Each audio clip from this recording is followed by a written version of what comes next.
Por mares nunca dantes navegados. Eu inicio a nossa aula de hoje com essa frase de Luís Vaz de Camões, poeta português que escreveu Os Lusíadas. Nesse conto, nesse poema, ele narra de maneira épica as façanhas dos portugueses em suas viagens rumo às Índias Orientais.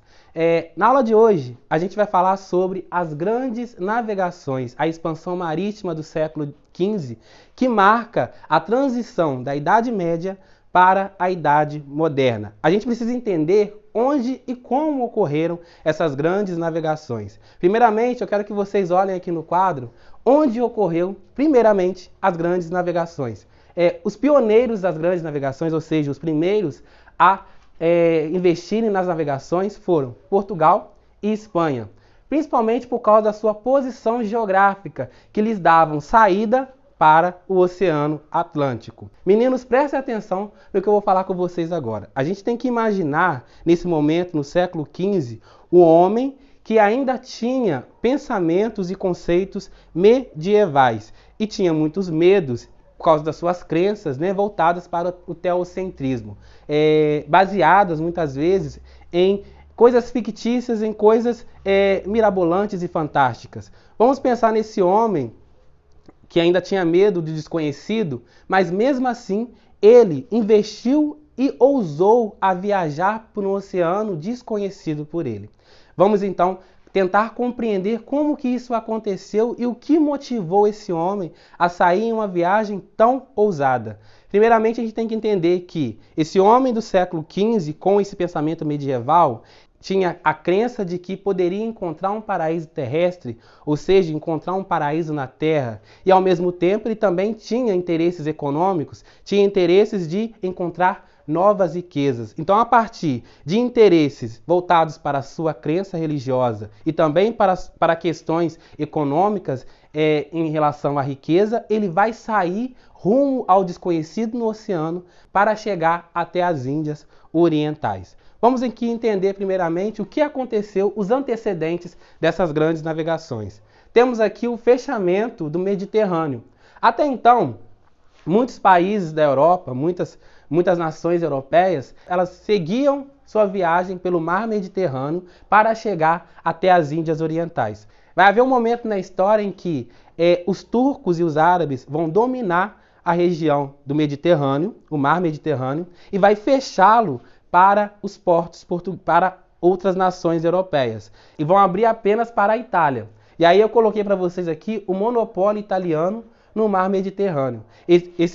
Esse mar Mediterrâneo então vai ser fechado para outras nações e só será reaberto para os italianos por causa da sua proximidade com o Oriente. Outra coisa que vai marcar o início das grandes navegações serão a carência de metais preciosos e alimentos relacionados à crise do feudalismo do século XIV. Então as nações europeias elas vão investir nas navegações para ir em busca de riquezas e também de alimentos. Eu vou falar com mais detalhes isso para vocês. Aqui de novo, a gente se atentando à questão de Portugal e Espanha, que foram os primeiros países da Europa a investir nas grandes navegações. O que levou essas duas nações a serem as primeiras a investirem nas grandes navegações? Primeiramente, a gente tem que entender que a posição geográfica de Portugal e Espanha na Península Ibérica lhes deram grandes vantagens, porque esses dois países tinham saída para o Oceano Atlântico. E isso facilitou, então, que eles tivessem conhecimentos de navegações e investissem nessas navegações primeiramente. Além disso, algo também que foi de grande vantagem para Portugal e Espanha era que essas duas nações foram as primeiras a serem estabelecidas na Europa. As primeiras nações, então, a se organizarem realmente como estados nacionais. Foram os primeiros. Então, isso foi de grande vantagem para que Portugal e Espanha fossem os primeiros a investirem nas grandes navegações. Dando continuidade à nossa explicação, eu quero que vocês se atentem aqui ao quadro. A expansão marítima e as motivações que levaram a ocorrer essa expansão. Aqui temos como primeiro ponto novas rotas para as Índias. ou seja, a busca por novas rotas para as Índias em relação ao fechamento do mar Mediterrâneo, que até então era o local por onde os portugueses e espanhóis eles faziam suas viagens para chegar até as Índias. Mas qual que era o interesse dos portugueses e dos espanhóis, assim como de outras nações europeias, de chegar até as Índias? Daqui a pouco eu vou falar com vocês sobre isso aí.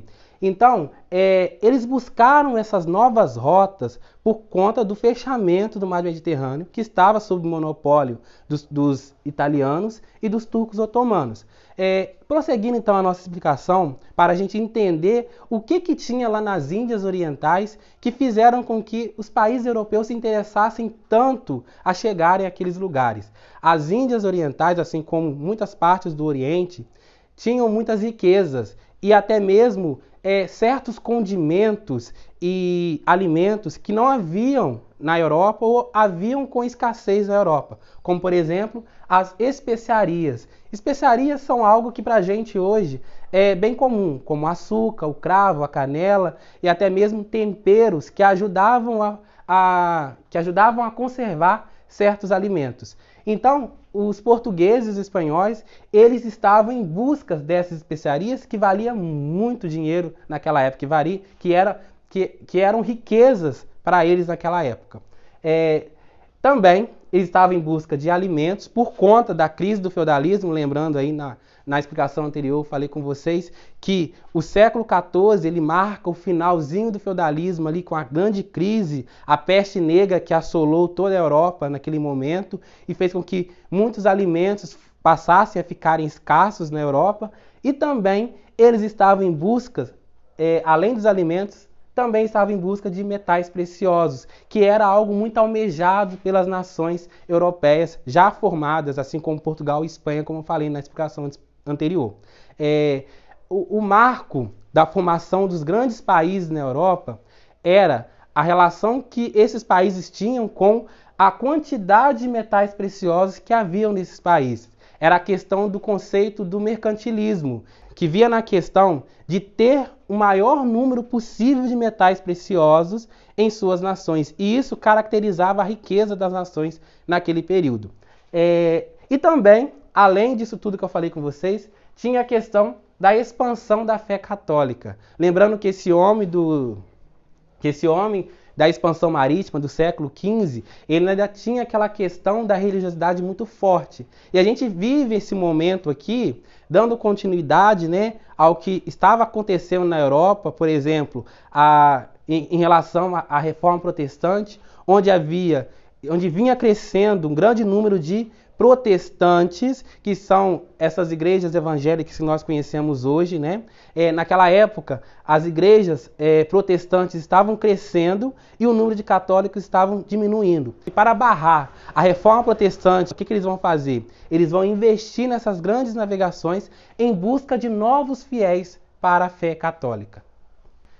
Dando continuidade à nossa explicação, nesse momento eu quero que vocês entendam a questão dos portugueses como os pioneiros na expansão marítima. Por isso que eu coloquei para vocês aqui no quadro o pioneirismo português. Mas o que levou Portugal, um país tão pequeno, a se tornar o primeiro país da Europa a investir na expansão marítima? Exatamente a questão de que Portugal foi a primeira nação a se formar na Europa, com a Revolução de Avis. Em 1385, então, ocorreu em Portugal a Revolução de Avis, onde o rei Dom João de Avis se tornou, então, um rei absolutista, um dos primeiros reis a governar um país já formado na Europa. Até então, a Europa estava naquela questão Até então, a Europa ainda vivia o feudalismo, muitos lugares da Europa ainda eram feudos, né?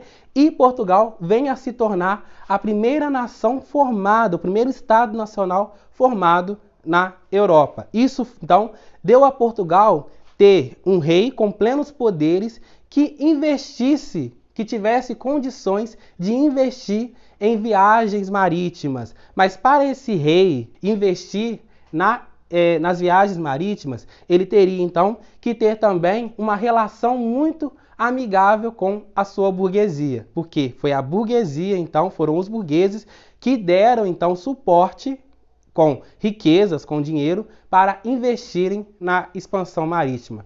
Além disso, temos a questão, então, dos portugueses terem uma posição geográfica favorável, ou seja, estar na Península Ibérica com uma saída, ou seja, de cara para o Oceano Atlântico, de cara para o oceano, e eles então passaram a investir em conhecimentos, o quê? Conhecimentos náuticos, conhecimentos de navegações, com a escola de Sagres, por exemplo, criada pelo rei Dom Henrique. Outra coisa também, que aí está relacionada com a burguesia daquela época, né? E com a questão do Estado absolutista, né? Bem formado, foi a questão de que o Estado português já tinha um acúmulo de capital favorável que o ajudou a investir nas grandes navegações. Dando continuidade à nossa explicação, nesse momento a gente vai entender como os portugueses, então, iniciaram suas viagens em busca de uma nova rota pelo Atlântico para chegar até as Índias. A gente tem que entender, primeiramente, que os portugueses não chegaram da noite para o dia nas Índias, que houve um processo muito longo e difícil para que eles conseguissem chegar em 1498 aqui em Calicut, nas Índias Orientais. Então a gente vai iniciar em 1415, com essas viagens portuguesas. Eu quero que vocês se atentem a essa questão. Nesse momento aqui eu estou explicando apenas sobre as viagens portuguesas, depois eu vou falar um pouco sobre as viagens dos espanhóis, mas se atentem aqui primeiramente, meninos. Em 1415, então, os portugueses eles chegam a Ceuta, no norte da África, e aí prosseguem suas viagens até as ilhas de Açores, em 1431. Em 1434, os portugueses eles vão conseguir ultrapassar o Cabo Bojador, que era uma região muito perigosa naquele período. Muitas vezes os navios eles não conseguiam ultrapassar essa região do Cabo Bojador. Os navios desapareciam, eram desviados por algum motivo ali nessa região. Mas em 1434 eles conseguem então contornar esse Cabo Bojador e então começam a ultrapassar essa costa africana rumo então às Índias.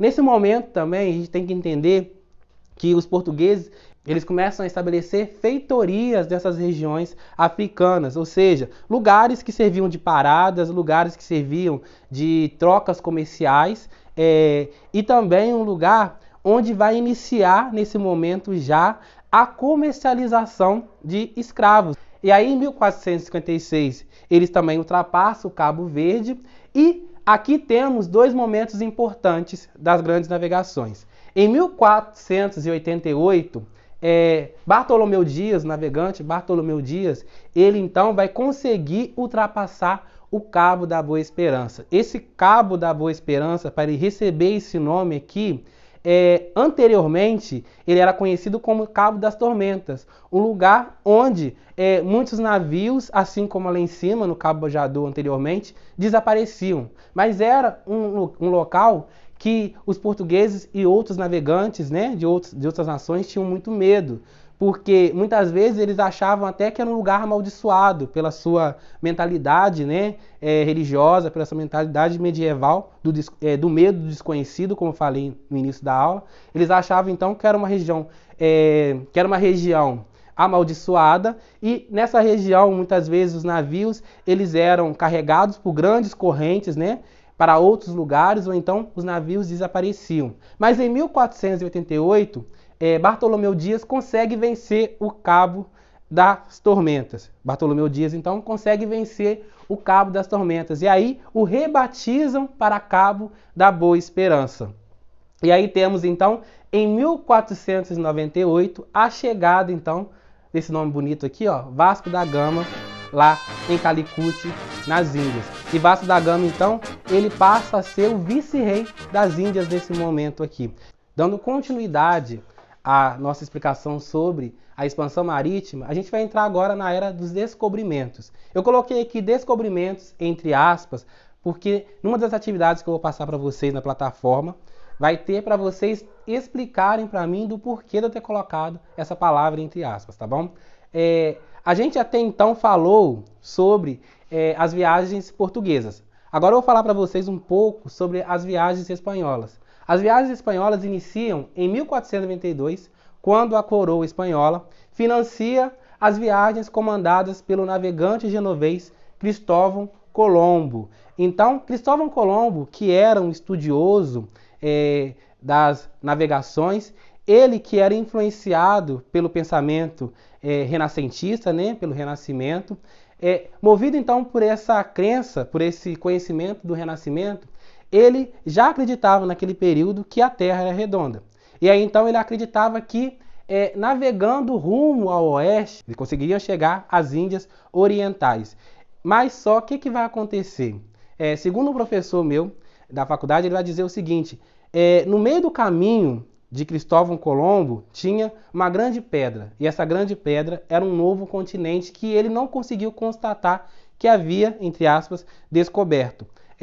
Ele chega então em 1492 nas Antilhas, aqui na América. Só que ele não consegue perceber isso. Ele viaja 3 vezes da Espanha até essa região, achando que ele havia chegado às Índias. E ele chama as pessoas que moravam naqueles lugares, né, os nativos, de índios de maneira errônea. Por isso que chegou para nós esse nome índios. Só que, na verdade, ele não havia chegado nas Índias. Ele havia chegado na América. Ele havia descoberto, então, naquele momento, a América. Seguindo com as viagens portuguesas, em 1500, a expedição de Pedro Álvares Cabral vai ancorar no sul do atual estado da Bahia, ou seja, aqui na América também. Os portugueses já tinham conhecimento dessa região, porque em 1492, o que aconteceu? Que eu falei com vocês, os espanhóis haviam descoberto a América com Cristóvão Colombo. Para a gente finalizar, então, essa explicação sobre a expansão marítima, a gente vai entender agora quem eram os interessados nessa explicação. Então, aqui, como vocês podem observar no quadro, tem diferentes setores que haviam interesses nessa expansão. Aqui temos a nobreza, que tinha interesses pela expansão marítima, para o quê? Para obter terras. Então eles ainda tinham aquela questão do pensamento medieval de conquistarem novas terras. Qual que era a riqueza da Idade Média? A riqueza na Idade Média era aquela questão de ter terras, de possuir terras. Então a nobreza, então, influenciada por esse pensamento medieval, lá da época do feudalismo, eles queriam obter, então, novas terras com a expansão marítima. E a igreja, como eu falei inicialmente, a igreja católica, nesse momento, ela queria o quê? Ter mais fiéis para professarem a fé católica, por causa da questão da reforma protestante, com Martinho Lutero e entre outras nações, que agora estavam se convertendo para outras religiões cristãs, né, fora do catolicismo. Então aqui vemos então a questão do interesse da Igreja Católica na expansão marítima para ter fiéis para fazer uma contra-reforma da qual estava acontecendo na Europa. E temos a burguesia então com a questão de quê? Do interesse na expansão marítima para obter o quê? Capital. A burguesia vai sempre, então, estar interessada nisso aqui, do acúmulo do capital. E qual que era o principal capital, a principal riqueza durante a expansão marítima? Além, claramente, de ir em busca de ouros, né, e outros elementos que geravam riqueza, também tinha a questão de que a expansão marítima, com o caso dos portugueses, né, conquistando regiões africanas, conquistando as costas africanas, tinha a questão do comércio de escravos. Aí temos então a burguesia interessada no tráfico de escravos. E temos também os camponeses, sim, a classe mais abastada, que também tinham interesses com a expansão marítima, porque eles queriam novas moradias e também queria alimentos, porque naquele período da Europa estava então no momento em que a peste negra no passado havia tornado escassa os alimentos, a produção de alimentos, e também encarecido muitos alimentos que ainda tinham ali. Com a expansão marítima, então, havia a questão desses camponeses, então, terem novos lugares para morar e também terem mais alimentos. E a questão do rei era de conciliar interesses. Claramente, os interesses dele, né? Porque esse rei aqui, nesse momento, é um rei absolutista, mas ele também quer quer conciliar os interesses das outras classes para assim, então, ele se tornar um rei mais tolerável para os seus súditos, né? Um rei, logicamente, precisa de súditos. E para ter os seus súditos do seu lado, o que ele precisa fazer? Ele precisa conciliar os interesses desses súditos, claramente sem deixar os interesses dele de fora. E nesse momento, então, temos uma questão muito forte do mercantilismo. O mercantilismo será a prática econômica desse período aqui, principalmente dessa época das grandes navegações, da expansão marítima, onde o ideal daquele momento era obter riquezas materiais. Então havia uma questão do materialismo muito forte. A balança favorável para uma nação que tinha com o mercantilismo como uma prática comercial era que quanto mais metais preciosos essa nação possuísse, mais rica ela era. Então a gente termina a nossa aula de hoje. Eu quero que vocês prestem muita atenção nas explicações, porque vai haver uma atividade avaliativa na plataforma para vocês. Então, até a próxima aula.